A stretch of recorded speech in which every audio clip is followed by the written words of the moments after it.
Hi friends, welcome to Aaron's kitchen.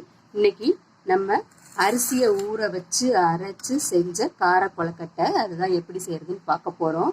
ரொம்பவே சூப்பரான இந்த ஸ்நாக்ஸ், ஈவினிங் ஸ்நாக்ஸோ இல்லாட்டி மார்னிங் பிரேக்ஃபாஸ்ட்டுக்கோ ரொம்பவே டேஸ்ட்டாக இருக்கும். குழந்தைங்களாம் அதை விரும்பி சாப்பிடுவாங்க. அதுவும் நம்ம ஊற வச்சு அரைச்சி செய்யும் போது இன்னமும் டேஸ்ட்டாக இருக்கும். வாங்க இந்த கொழுக்கட்டை எப்படி செய்யறதுன்னு பார்க்கலாம்.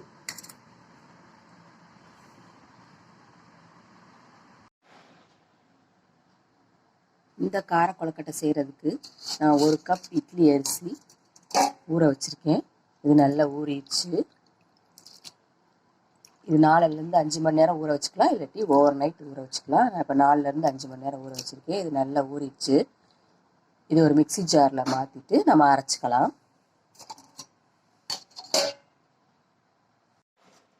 ஒரு மிக்சி ஜாருக்கு மாற்றிக்கலாம்.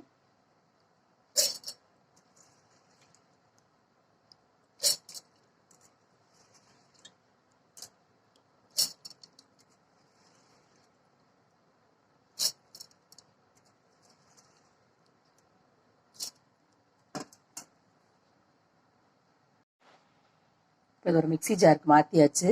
இது கூடவே நம்ம இந்த ஊற வச்ச தண்ணியவே கொஞ்சம் ஊற்றிக்கலாம். இதை அரைச்சிட்டு வந்துடலாம். இதை நல்லா அரைச்சிட்டு வந்தாச்சு.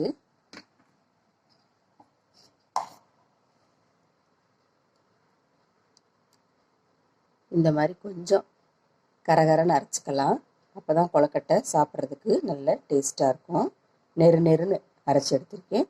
இது தண்ணியாக இருந்தாலும் பரவாயில்ல, அது சரியாயிடும். இப்போ அரைச்சி எடுத்துகிட்டு வந்தாச்சு.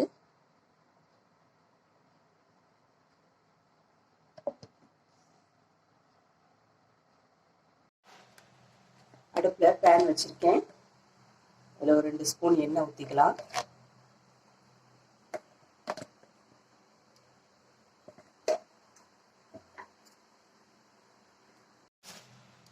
எண்ணெய் காயவும் கடுகு பருப்பு சேர்த்துக்கலாம். இது கூடவே கொஞ்சம் கடலைப்பருப்பு,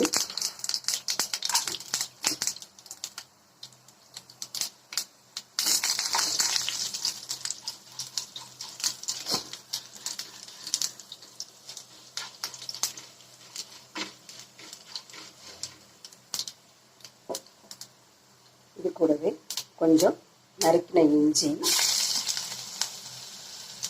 நறுக்கின பச்சை மிளகாய், கொஞ்சம் கருவேப்பிலை எல்லாம் சேர்த்து வதக்கிக்கலாம். கொஞ்சம் பெருங்காயத்தூள் சேர்த்துக்கலாம்.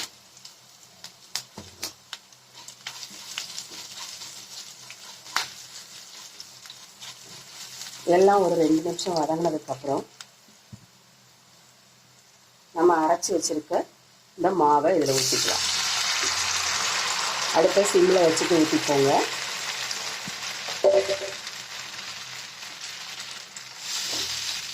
இதை உடனே கிளற ஆரம்பிச்சிடணும். இப்போ அடுப்பை பொறுத்திக்கலாம். இது கூடவே தேவையான அளவு உப்பு சேர்த்துக்கலாம்.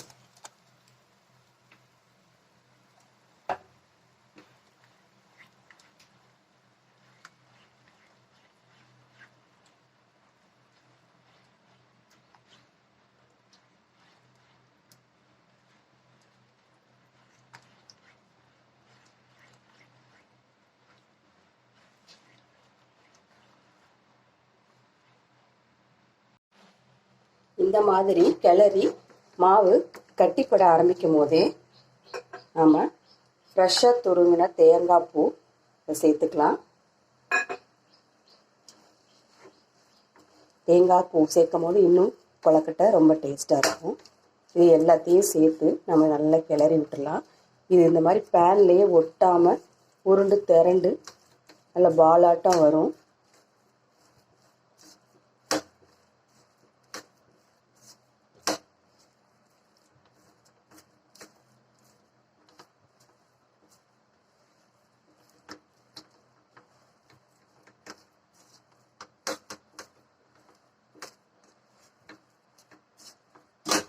இந்த ஸ்டேஜில் இதை ஆஃப் பண்ணிடலாம். ஆஃப் பண்ணி கொஞ்சம் நேரம் ஆற வச்சுக்கலாம். மாவு நல்ல கை பொறுக்கிற சூட்டுக்கு ஆறிடுச்சு. இப்போ இதை எண்ணெயோ அல்லது தண்ணியோ தொட்டுக்கிட்டு இந்த மாதிரி எண்ணெய் நல்லா தேய்ச்சிக்கிட்டேன். கொஞ்சம் மாவு எடுத்து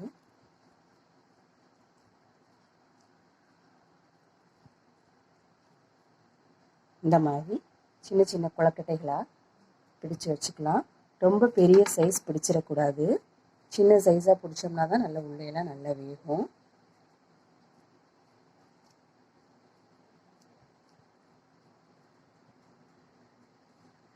இந்த மாதிரி எல்லா மாவையும் சின்ன சின்ன கொழுக்கட்டைகளாக நாம் பிடிச்சு வச்சிடலாம்.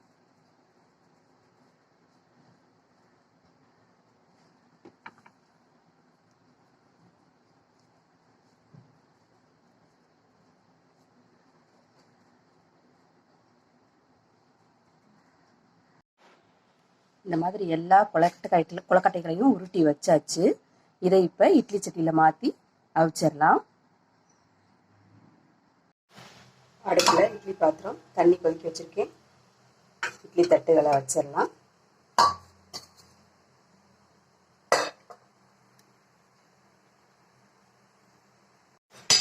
இதை அப்படியே மூடி வச்சிடலாம். அது ஒரு 10 நிமிஷம் வேகட்டும். அடுப்பு ஆஃப் பண்ணிடலாம். இப்போ கொழுக்கட்டை நல்லா வெந்துருச்சு. இது ஆறவும் ஒரு சின்ன பிளேட்டுக்கு மாற்றிக்கிடுவோம். கொழுக்கட்டை ரெடி ஆயிடுச்சு. சாப்பிட்டு பார்க்கலாம். ரொம்ப சாஃப்டாக நல்லா வெந்துருச்சு. அதுக்கேற்ற மாதிரி ஒரு கார சட்னி அரைச்சிருக்கேன். ரொம்ப டேஸ்டாக இருக்கும். சாப்பிட்டு பாருங்க. வேற லெவலுங்க.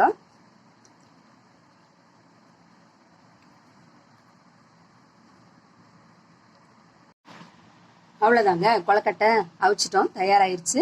ரொம்பவே டேஸ்டாக இருக்கும். நீங்களும் இது போல் செஞ்சு பாருங்கள். வீடியோ பிடிச்சிருந்துச்சுன்னா லைக் பண்ணுங்கள், கமெண்ட் பண்ணுங்கள் அண்ட் சப்ஸ்கிரைப் பண்ணுங்கள். தேங்க்யூ.